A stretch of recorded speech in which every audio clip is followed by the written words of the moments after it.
My dear students, how are you? I'm sure you must be in very high spirits. प्यारे बच्चों, I welcome all of you to this lecture. जैसे कि आप जानते हैं, आपकी नीट या जेईई की तैयारी करने में सहायता करने के लिए मैं हाई यील्ड पॉइंट्स की सीरीज़ के वीडियो डाल रहा हूँ और आज उस सीरीज़ का वीडियो नंबर 21 है और टॉपिक आज का है laws of motion.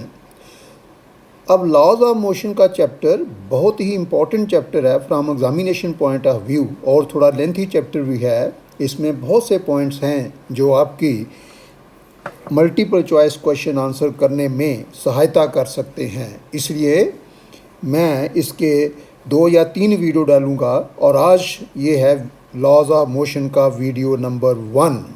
So let us start. तो सबसे पहले जैसे कि आप जानते हैं, force it is an external agency which changes or tends to change the state of rest or of uniform motion of a body in a straight line. और जो forces होती हैं they can be internal as well as external forces. Now if the agent applying the force lies inside the body or the system, then the force or the forces are called internal forces, and if the agent applying the force or the forces lies outside the body or the system, then the forces are called external forces. And remember, internal forces cannot produce motion. Motion can be produced only by the external forces. Now, you know that force has magnitude as well as direction, but it has a point of application also. Therefore force is a polar vector क्योंकि it has a point of application also. Then basic और fundamental forces in nature, 4 तरह की forces हैं nature में: gravitational force, then weak forces, electromagnetic forces, and the strong or the nuclear forces. If I denote the gravitational forces by Fg, weak forces by Fw, electromagnetic forces by Fe, and nuclear or strong forces by Fn, then they are in the ratio 1:25 is to 10, 1:10 raised to power 25 is to 10 raised to power 36 is to 10 raised to power 38. That means gravitational forces are the weakest forces in nature. But remember, in spite of the fact that the gravitational forces are the weakest forces in nature, they play the most important role in controlling the entire structure of the universe. And the nuclear forces are the strongest forces in nature.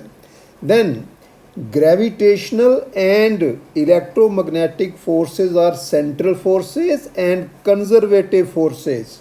You know that a central force is that whose direction is towards a fixed point, and a conservative force is that the work done by which or against which is independent of the path along which the body is moved from one point to the other. And these forces, that means the gravitational forces and the electromagnetic forces, obey the inverse square law. That means the magnitude of this force is inversely proportional to the square of the distance between the bodies in question. Then nuclear force is a non-central and non-conservative force, and it varies with some higher power of distance. Then reactions like beta decay can be explained on the basis of weak forces only. अब जितनी भी ये मैंने आपको forces बताई, इनका आपस में एक एक्सचेंज पार्टिकल होता है। तो what are the exchange particles of these forces, ये आपने याद रखना है। तो ग्रेविटेशनल फोर्सेस का एक्सचेंज पार्टिकल जो है दैट इज ग्रेविटॉन, और you can say the exchange particles of gravitational forces are gravitons. That of electromagnetic forces are photons, that of weak forces are bosons, and that of nuclear forces are pi mesons. So याद कर लो बेटा अच्छी तरह, क्योंकि कई बार इस पे based भी क्वेश्चन आपको आ सकता है. Then inertia, you know that the inability of a body to change by itself its state of rest or of uniform motion in a straight line is known as inertia. और ये तीन तरह का होता है, inertia of rest, inertia of motion and inertia of direction. और यहाँ पे आपने याद रखना है कि जितना किसी बॉडी का मास ज़्यादा होगा उतना ही उसका इनर्शिया, चाहे वो रेस्ट का इनर्शिया हो चाहे मोशन का या डायरेक्शन का, वो ज़्यादा होगा. इसलिए we say that mass is a measure of inertia of a body. More the mass of a body, more is the inertia possessed by it. Therefore, mass is called coefficient of inertia. Then, there are two frames of reference. One are the inertial frames of reference. An inertial frame of reference is that in which Newton's laws of motion are valid. That means they hold good. Such a frame of reference is either at rest or is in uniform motion. Uniform motion means it is moving with zero acceleration. Then non-inertial frame of reference, जो accelerated frame of reference होता है, that is known as an non-inertial frame of reference. Laws of motion are the same in all inertial frames. तो याद रखो जितने भी inertial frames हैं उनमें laws of motion same रहते हैं, but in non-inertial frames they vary from frame to frame depending upon the acceleration of the given frame. Now you know that momentum is the total quantity of motion contained in a body. It is denoted by small p. It is a vector and is given by the product of mass and velocity. That means small p vector equal to mass of the body into velocity of the body. The direction of momentum is the same as that of velocity of the body.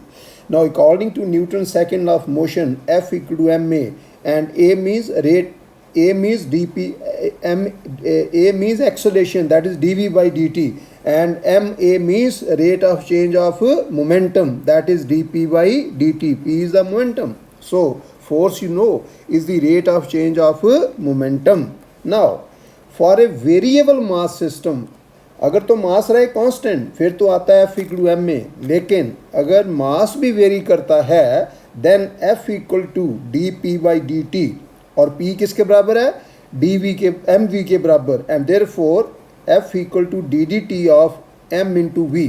अब आपको पता है differentiation में अगर u और v दोनों variable हों तो उनका जो डिफरेंशियल कोएफिशिएंट आता है वो आता है first function as it is into differential coefficient of the second plus second function as it is into differential coefficient of the first, and therefore d d t of m into v. क्योंकि यहाँ पे अब मैं मान रहा हूँ कि m और v दोनों वेरिएबल हैं, तो m as it is into d we by D t plus v as it is into D M by D t. Now if m is constant, जैसे मैंने आपको ऊपर बताया, then dm by dt will be 0, क्योंकि differential coefficient of a constant is 0, and therefore अगर मैं यहाँ पे dm by dt 0 पुट कर दूँ तो f आ गया m में, जैसे कि मैंने ऊपर भी लिखा है. So if the force acts on a body but its velocity remains constant, मान लो फोर्स तो एक्ट कर रही है लेकिन बॉडी की वेलोसिटी जो है कांस्टेंट रहती है, that means it moves with uniform velocity. Then अगर v कांस्टेंट है तो dv by D t will be equal to 0. तो अगर मैं इस इक्वेशन में ये जो ऊपर लिखी है dv by D t 0 put कर दूं तो f आ जाएगा v into D M by D t. याद रखो ये फोर्स का एक और फार्मूला है, when mass is variable but velocity is constant, क्योंकि कांस्टेंट बाहर आ गया तो d M by D t. Then units of force, ये आपको पता है SI यूनिट न्यूटन होता है और CGS में डाइन होता है. These are the absolute units of force, और एक न्यूटन जो है दैट इज इक्वल 10^5 9. और ग्रेविटेशनल या practical units of force SI में होता है किलोग्राम फोर्स या किलोग्राम वेट, और CGS में होता है ग्राम फोर्स या gram weight, and 1 kilogram force और 1 kilogram weight equal to 9.8 newton, and 1 gram force और 1 ग्राम वेट इक्वल 980 डाइन. ये आपने याद रखना है. Now equilibrium, a body is said to be in equilibrium if the resultant force acting on it is 0, that is the vector sum of all the forces acting on it is 0, that is summation f vector equal to 0. और अगर force zero है तो आपको पता force होती है mass into acceleration, तो अगर एफ ज़ीरो है तो एम ए ज़ीरो आ गया, but m the mass of a body can never be zero and therefore a equal to zero, so therefore equilibrium means zero acceleration. लेकिन कई बार पूछते हैं कि what is the difference between equilibrium and rest, तो आपने कहना है equilibrium means zero acceleration and rest means zero velocity. So equilibrium में जो वेलोसिटी है बॉडी की, क्योंकि एक्सेलरेशन ज़ीरो है, ये दो तरीके से ज़ीरो हो सकती है, या तो v कांस्टेंट हो, क्योंकि ये क्या होता है, a is D we by D T, rate of change of momentum with respect velocity with respect to time.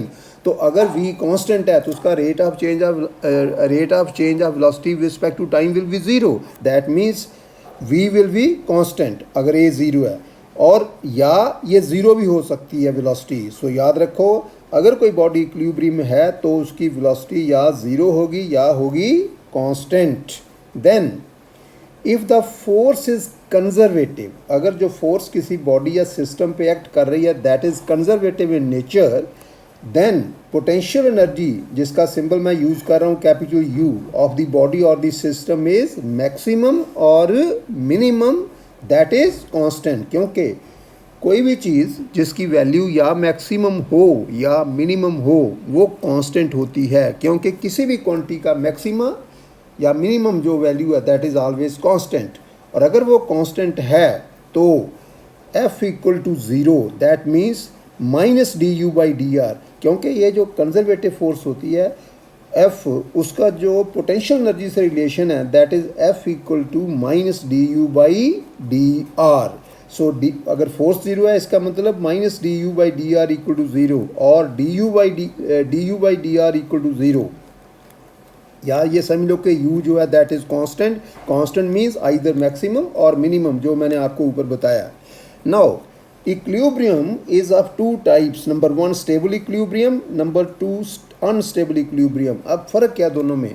A body is said to be in stable equilibrium if on being displaced slightly from its equilibrium position it comes back to its original position, then the equilibrium is stable।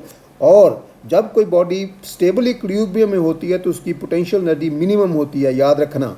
और आपने maximum minimum में पढ़ा कि कोई चीज़ अगर minimum हो तो उसका second derivative respect to the given variable is positive, that means here D two U by D R square, क्योंकि फोर्स का second derivative F equal to minus D U by D R, तो D U by D R is the first derivative of U respect to R, और second derivative बन गया D two U by D R square, वो positive आएगा।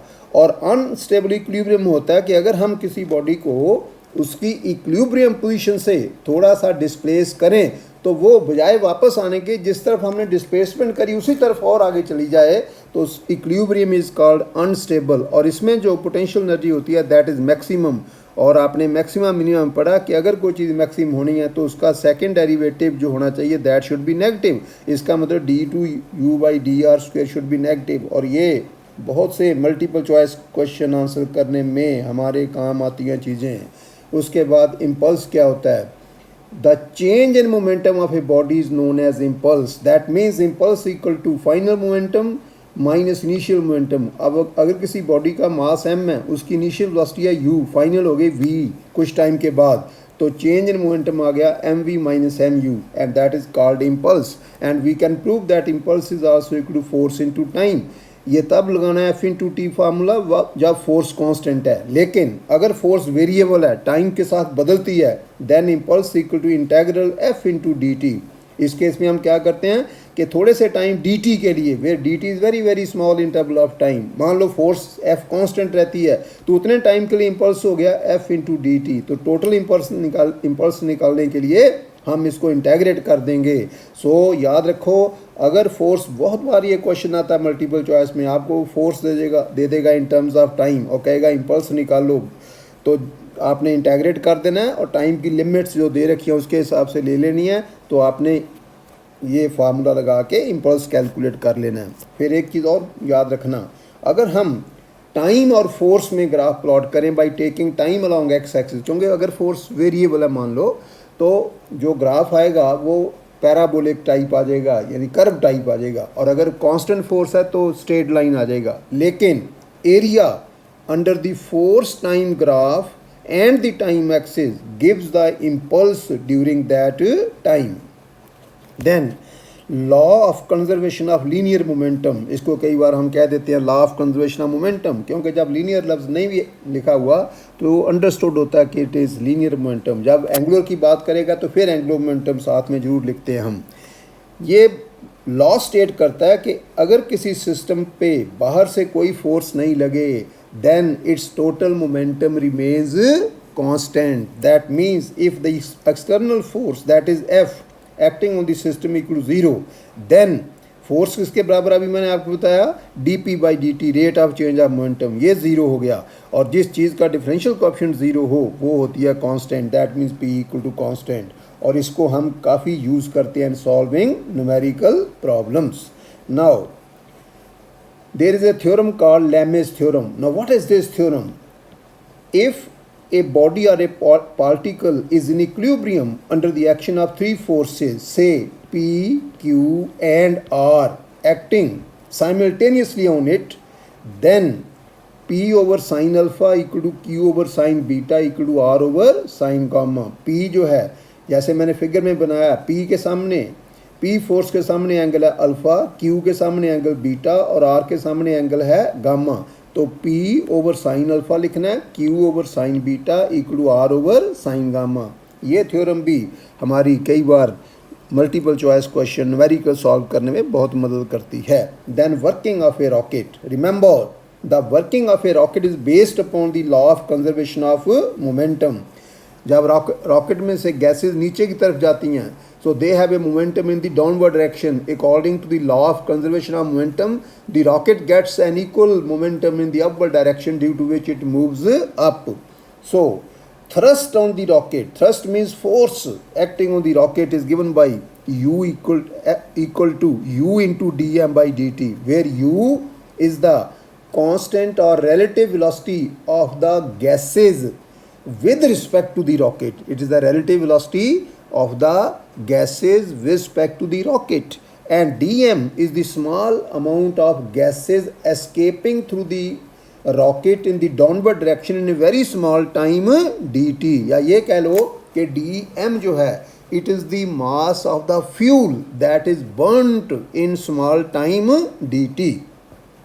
So that is the formula for the thrust acting on the rocket, upward force acting on the rocket।